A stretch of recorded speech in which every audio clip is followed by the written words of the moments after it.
बातें करते हम खेतों की और उसके रखवाली की, बाग बगीचा फल फूलों और फसलों की हरियाली की।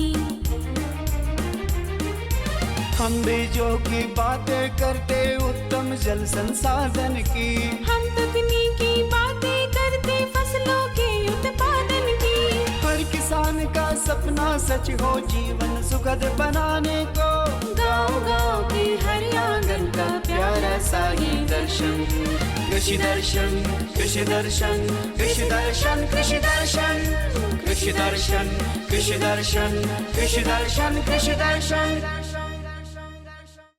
नमस्कार, जोहार। मौसम बदल जाते हैं। हर मौसम में नए नए फल, फूल और फसलें आप उपजाते हैं। आपकी मेहनत रंग लाती है क्योंकि आप पौष्टिक आहार घर घर पहुंचाते हैं। हमारे सभी मेहनती किसान भाई बहनों का स्वागत है आपके अपने पसंदीदा कार्यक्रम कृषि दर्शन में। मैं हूं नमिता। आइए बिना देर के सबसे पहले हम देखते हैं कृषि समाचार। नमस्कार, कृषि समाचार में आपका स्वागत है। मैं हूं अंशु शिखा लकड़ा। आइए देखते हैं आज कृषि समाचार में क्या है खास। के मछली पालकों के लिए 3 नई योजनाएं। राज्य में बागवानी खेती को बढ़ावा देने के लिए चलाई जा रही है उद्यानिकी विकास योजना। गर्मा मक्का के बेहतर उत्पादन के लिए लगाएं उन्नत प्रभेद शक्तिमान 1। अब समाचार विस्तार से। खूंटी जिला के मछली पालकों के लिए 3 नई योजनाओं का संचालन किया जा रहा है। इसमें केज मछली पालकों को 75% अनुदान पर लाइफ जैकेट देने की योजना है। साथ ही निजी क्षेत्र में महाझींगा मछली पालन के लिए ST/SC लाभुक को 80% और सामान्य कोटि के लाभुक को 70% अनुदान दिया जाएगा। जबकि निजी क्षेत्र में प्रयोग के तौर पर मछली सह बत्तख पालन के लिए ST/SC लाभुक को 80% और सामान्य कोटि के लाभुक को 70% अनुदान दिया जाएगा। खूंटी के मछली पालक इस योजना से लाभ लेने के लिए 23 अप्रैल तक जिला मत्स्य कार्यालय में आवेदन जमा कर दें। राज्य में उद्यानिकी खेती के विकास के लिए उद्यानिकी विकास योजना चलाई जा रही है। इस योजना के तहत राज्य के किसान अनुदानित दर पर कुल 12 प्रकार के लाभ ले सकते हैं। इसमें बागवान, उद्यान मित्र और सामान्य किसान के लिए 5 दिवसीय प्रशिक्षण, 90 दिवसीय माली प्रशिक्षण, खुले में और संरक्षित संरचना में फूलों की खेती, कीट रहित सब्जी उत्पादन, गुणवत्ता युक्त फल, फूल, सब्जी का बिचड़ा उत्पादन, गृह वाटिका की स्थापना, सब्जी की तकनीकी खेती का प्रत्यक्षण, मशरूम उत्पादन, पपीता एवं स्ट्रॉबेरी की खेती और पॉली हाउस की स्थापना शामिल है। किसान भाइयों, मिट्टी में नमी की कमी होने और लत्तेदार सब्जी फसलों के पौधों को पर्याप्त पानी नहीं मिलने से फलों में कड़वापन आ जाता है। इसलिए अभी गर्मी के मौसम में आप लत्तेदार सब्जी फसलों की खेती कर रहे हैं तो सिंचाई का उत्तम प्रबंध रखें। हर पौधों की अपनी रासायनिक विशेषता होती है। लत्तेदार सब्जी फसलों के पौधों में कुकुराविटेसिन नामक रसायन होता है। यदि सिंचाई का अभाव हो तो लत्तेदार सब्जी फसलों का फल पौधों के अंदर के तरल पदार्थों का अवशोषण करने लगता है। ऐसे में कुकुराविटेसिन रसायन को भी फल अवशोषित कर लेता है। इस रसायन की वजह से लत्तेदार सब्जी फसलों का फल कड़वा हो जाता है और उसे बाजार में बेचना मुश्किल हो जाता है। इससे किसान भाइयों को घाटा का सामना करना पड़ता है। ये घाटा ना हो, इसके लिए लत्तेदार सब्जी फसलों में पर्याप्त सिंचाई की व्यवस्था बनाए रखें। किसान भाई देखिए, जहाँ तक जो है हम लोग देखते हैं कि लत्तर वर्गीय जो फसल है उसमें कुकुरबिटेसिन जो है एक केमिकल्स पाया जाता है और वो कुकुरबिटेसिन जो है अगर सिंचाई जहाँ कम होती है तो वो कुकुरबिटेसिन जो है उसके फल में जो है वो शिफ्ट हो जाता है, जिसके वजह से उसमें कड़वाहापन बढ़ जाता है। तो सिंचाई का जो है प्रबंधन उसको जो है प्रॉपर करना चाहिए ताकि वो ज़्यादा वाटर स्ट्रेस प्लांट को न झेले और उसमें जो है वो तीतापन उसका नहीं है और बाज़ार में अच्छी जो है वो उत्पाद को वो दे सके। राज्य के जो किसान मक्का की ग्रीष्मकालीन खेती करना चाहते हैं वे जल्द से जल्द बुआई का काम संपन्न कर ले। झारखंड में गर्मा मक्का के बेहतर उत्पादन के लिए उन्नत प्रभेद शक्तिमान या सुआन कंपोजिट लगाएं। किसान भाइयों, गर्मा मक्का की बुआई में 20 किलोग्राम बीज प्रति हेक्टेयर की दर से लगाएं। इसमें कतारों के बीच 75 सेंटीमीटर और पौधों के बीच 25 सेंटीमीटर की दूरी रखें। झारखंड में गर्मा मक्का के बेहतर उत्पादन के लिए किन अनुशंसित उन्नत प्रभेदों का चयन करना ज़्यादा फायदेमंद होगा, आइए इस संबंध में जानते हैं कृषि विशेषज्ञ से।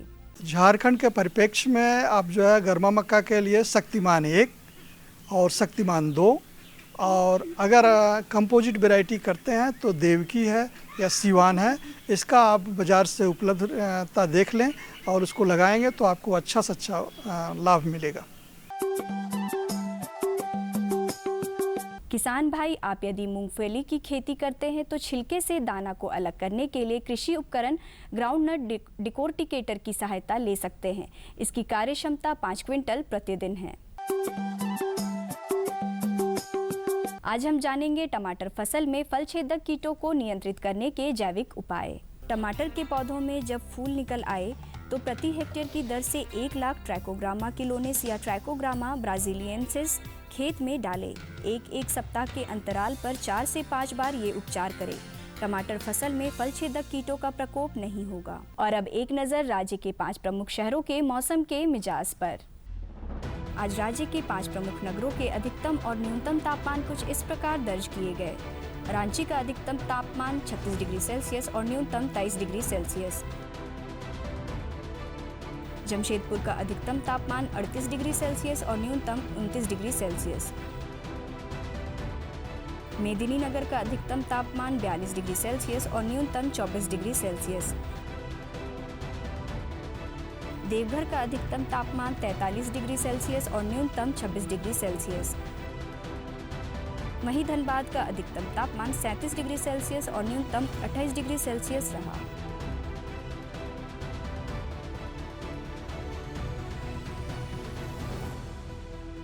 कृषि समाचार में आज इतना ही। अगले दिन अगले अंक में फिर मुलाकात होगी कुछ ताज़ा तरीन खबरों के साथ। तब तक के लिए दीजिए इजाज़त। नमस्कार, जोहार। आज हम बातें करेंगे समेकित कृषि में लत्तेदार सब्जियों की व्यावसायिक खेती के बारे में। जो किसान भाई बहन समेकित कृषि कर रहे हैं और लत्तेदार सब्जियां उपजा रहे हैं, उनके लिए आज का ये अंक है खास, क्योंकि हम आपको बताएंगे कि किस तरह व्यावसायिक खेती कर आप लाभान्वित होंगे। तो आइए बिना देर किए जानते हैं विस्तार से। कृषि के विभिन्न आयामों को समायोजित कर निरंतर आर्थिक लाभ प्राप्त करने की व्यवस्था को समेकित कृषि प्रणाली कहा जाता है। इस समायोजन के तहत फसल उत्पादन के साथ साथ मवेशी पालन, फल सब्जी उत्पादन, कुक्कुट पालन, मत्स्य पालन, वानिकी इत्यादि शामिल है। इंटीग्रेटेड फार्मिंग सिस्टम बोलते हैं, जिसमें कि किसान को जो आवश्यकता है, मतलब उसके घर के लिए जो भी आवश्यकता है, फल से लेकर सब्जी से लेकर अनाज है, दलहनी फसल है, साथ साथ मछली पालन भी कर सकता है अगर उसके पास तालाब है, बत्तख पालन कर सकता है अगर तालाब है, मुर्गी पालन है, गाय का है, सुकर पालन है। पूरे एग्रीकल्चर जो है, पूरे कृषि जो है समेकित में आ जाता है, इंटीग्रेटेड में आ जाता है। कि अगर कोई किसान के पास 1 एकड़ अगर ज़मीन है तो 1 एकड़ से कितना ज़्यादा से ज़्यादा, एक तो है पहले उसका है कि मतलब अपने परिवार के लिए जो भी आवश्यकता है उसको पूरा करें। उसके साथ साथ जो है कुछ ऐसा फसल का चुनाव करें जिससे कि उसका आमदनी बढ़े, कुछ मतलब पैसा भी आए, एक तो खाने के लिए हो, दूसरा कुछ पैसा के लिए हो। समेकित कृषि प्रणाली के तहत विभिन्न प्रकार के कृषि उत्पादों में लत्तेदार सब्जियों की खेती कर लाभ कमाया जा सकता है।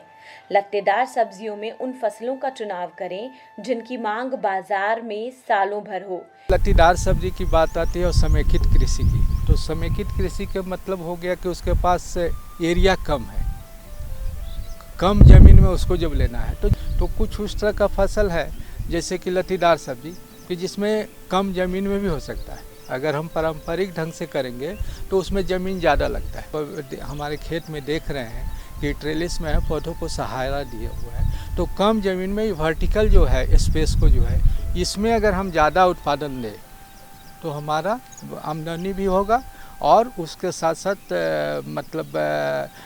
कम ज़मीन में ज़्यादा लाभ होगा। तो इसलिए जो है लत्तेदार सब्जियों को चुनाव करना चाहिए। इसमें कि बाज़ार में मांग भी ज़्यादा हो और दाम भी ज़्यादा है। जैसे खीरा आपको सालों भर उपभोक्ता का मांग है कि खीरा मिलना चाहिए। पहले था कि जाड़ा में लोग खीरा नहीं खाता था, तो खीरा का है। आप लौकी सालों भर मांग है। करेला एक ऐसा सब्जी है जो पौष्टिक गुणों से भरपूर है ही, साथ साथ डायबिटिक पेशेंट के लिए आवश्यक है, एक दवा के तौर पर भी काम करता है।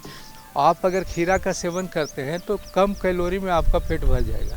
तो उस तरह का, और इसमें डायरेक्ट खाने का है, कोई मसाला तेल की ज़रूरत नहीं है, तो आप कच्चे खा जाते हैं। खीरा को सलाद में खाते हैं, रायता बना के खाते हैं जिस तरह से। तो हमारा सुझाव रहेगा कि किसान भाई जो है करेला, खीरा और लौकी, ये 3 सब्जियों में से जो उनके लिए लगे कि नहीं हमारे लिए ज़्यादा उपयुक्त है उसका चुनाव करना चाहिए। लत्तेदार सब्जियों की बुवाई के क्रम में इस बात का ध्यान रखें कि बिचड़ों को मेड़ बनाकर ही लगाएं।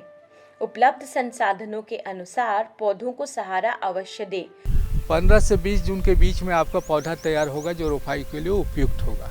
उस समय झारखंड में करीब करीब बारिश के मतलब जो समय है वो 10 से 15 जून के बीच में मानसून आने के समय है। तो अगर न भी आता है, थोड़ा डिले भी होता है, तो थोड़ा सा जीवन रक्षक पानी दे करके कोई लत्तेदार सब्जी जो है लाइन से लाइन की दूरी उसमें 1 से 1.5 मीटर रखते हैं और पौधा से पौधा की दूरी 50 सेंटीमीटर रखते हैं। तो वहाँ पर जहाँ पर उपाय करेंगे वहाँ पर आप जीवन रक्षक पानी थोड़ा सा आधा लीटर 1 लीटर अगर प्रतिदिन उस पौधा के जड़ में आप देते रहेंगे तो उससे क्या होगा कि कम पानी में आपका जैसे ही बारिश शुरू हो जाएगा तो फिर आपको सिंचाई करने की आवश्यकता नहीं है, बिना पानी का खेती कर सकते हैं। सिर्फ ध्यान देना है कि जहाँ पर रोपाई करेंगे वहाँ मेड़ बना कर के ही रोपाई करें, बारिश हो या नहीं हो हमको मेड़ बना कर के ही रोपाई करना है।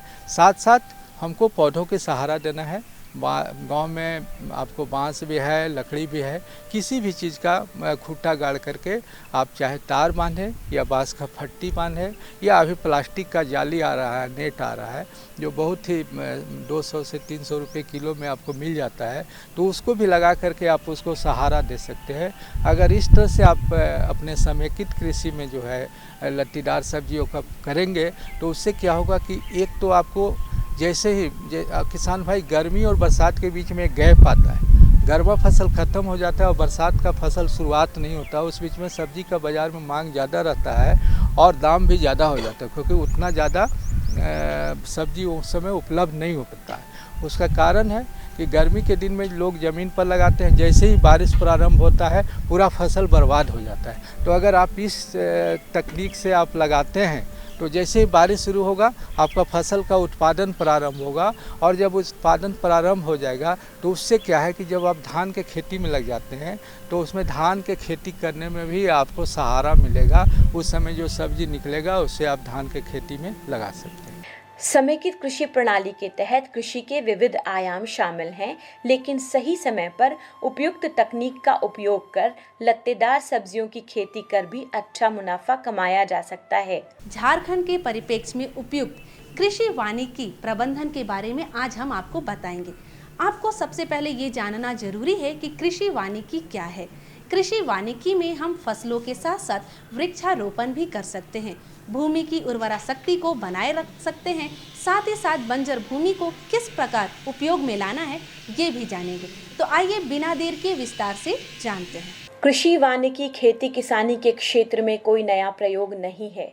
यह भूमि और प्रौद्योगिकी के इस्तेमाल का सामूहिक रूप है जिसमें अनाज और चारा के साथ साथ वृक्षों, झाड़ियों तथा फलदार वृक्षों को लगाकर वन उत्पाद के द्वारा किसानों का आर्थिक विकास किया जाता है। मैं सबसे पहले ये बताना चाहूँगा कि कृषि वानिकी जो है ये कोई नया नियम या विधि नहीं है, ये परंपरा बहुत पहले से होता आया है। लेकिन बहुत किसान भाइयों को पता नहीं है कि ये जो विधि है इस विधि को कुछ परंपरागत जो है वो लोग जो लगाते हैं, जिस तरीके से लगाते हैं उसको अभी वैज्ञानिक स्तर पर कुछ उसको मॉडिफाई किया गया है, कुछ ऐसे साइंटिफिकली उसको बनाया गया है ताकि जो है अच्छा से अच्छा आमदनी मिले, प्रोडक्ट मिले, उनको अच्छा फ़ायदा मिले।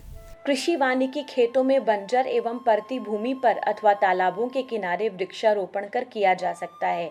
इसके अंतर्गत आम, लीची, अमरूद, पपीता जैसे फलदार वृक्ष अथवा अर्जुन, अकाशी, करंज, बकान, शीशम, सेमल, सखुआ जैसे काष्ठ वृक्षों को लगाया जा सकता है। सबसे अहम जो बात होता है, पहला पॉइंट होता है आपका जो भी आपका पौधा चयन करना है तो सही ढंग से करना चाहिए। वो फलदार पौधा हो या आपका लकड़ी का पौधा हो। किसान भाई को ये तो उनको पता है कि ये सागवान का पेड़ है, ये पॉपुलर का है या आपका गंवार का क्या है, लेकिन उनको ये नहीं पता ठीक से कि उसको लगाना कैसे है, उसका किस तरह उसका प्रबंधन पूरे साल भर करना चाहिए। जिस तरह उनको मतलब उनको इतना पता है कि फल में किस तरह का प्रबंधन करना चाहिए, फल के लिए वो लोग बहुत आग्रह होता है कैसे करना है, लेकिन लकड़ी के लिए ऐसे ही छोड़ देता है कि लगा हुआ है वो पौधा बड़ा हो जाएगा, हमको मिल जाएगा। लेकिन अगर आपको अच्छा आमदनी अच्छा उससे अगर फ़ायदा आपको मिलना है तो आपको अच्छा वैरायटी अच्छा उसका स्पीसीज जो है चयन करना है और उसको लगाने के टाइम में भली बात देखना है कि किस जगह पे उसको लगाना है और उसका प्रबंधन किस तरह करना चाहिए। कृषि वानिकी के लिए सिंचाई प्रबंधन पर विशेष ध्यान दें।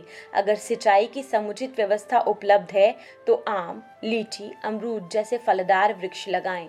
फलदार पौधा के लिए आपको पानी की बहुत ज़रूरत होता है, जैसे कि आम हो गया, लीची हो गया, अमरूद हो गया, तो पानी की बहुत ज़रूरत है अच्छा फल मिलने के लिए, क्योंकि झारखंड कंडीशन में बोरॉन, जिंक, माइक्रोन्यूट्रिएंट का जो कमी बहुत है, फॉस्फोरस की कमी बहुत है, तो इसके लिए जो है आपका साथ साथ में जो है आपका पानी का सोर्स तो होना चाहिए, फर्टिलाइज़र का भी सोर्स अच्छा से होना चाहिए। आपका अगर ऑर्गेनिक फार्मिंग में जाना चाहते हैं तो आपका पौधे से जो है कुछ ऐसे भी लेग्यूमिनस टाइप के कुछ पौधा होता है, सुबाबुल हो गया, टेफ्रोशिया हो गया, आपका कुछ ऐसे धनचा कुछ हो गया, जो आपको ग्रीन मैन्योर के फॉर्म में हम लोग डालते हैं ताकि जो है मिट्टी का खाद बढ़ जाए। और पानी की बात करें, अगर ये बरसात आधारित अगर आपके पास अगर पानी का सोर्स ऐसे नहीं है तो बरसात आधारित है तो आप क्या कर सकते हैं, कुछ डोबा टाइप का कुछ बना सकते हैं, जो हमारे झारखंड कंडीशन के लिए ऑलरेडी हमारा निकाला हुआ है कि 3 metre by 1.5 metre by 1 metre जो है उसका 3 मीटर लंबाई, 1.5 मीटर जो है उसका चौड़ाई और 1 मीटर जो है उसका गहराई होना चाहिए। इस तरह का एक डोबा बनाना चाहिए जिसमें जो आपका